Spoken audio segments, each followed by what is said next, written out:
every time that we look out this window or we look out the windows in the cupola, we're absolutely amazed. And the same thing goes for being on board a space shuttle. And I would say that 2 nights ago, I probably saw the most amazing thing I have ever seen in space, and that's saying an awful lot because every day is filled with amazing things.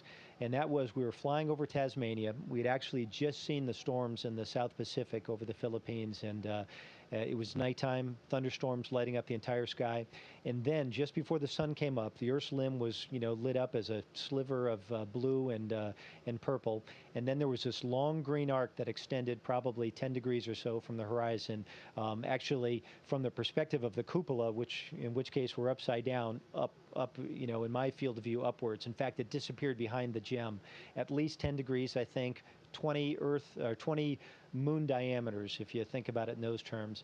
And I had no idea what it was. It was a long green glowing arc.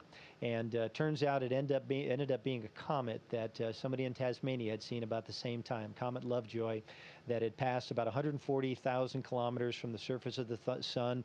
When it disappeared behind the sun, I think astronomers thought it would not appear again. It probably would burn up. But it's probably the most spectacular thing you can imagine. And from the vantage point of space, it's different than seeing it from planet Earth because there's no intervening atmosphere to see. So we took some really neat pictures last night of it, about 100 or so, that we hope to make a movie out of. But just wanted to toss that out in case you're interested. It's quite a place.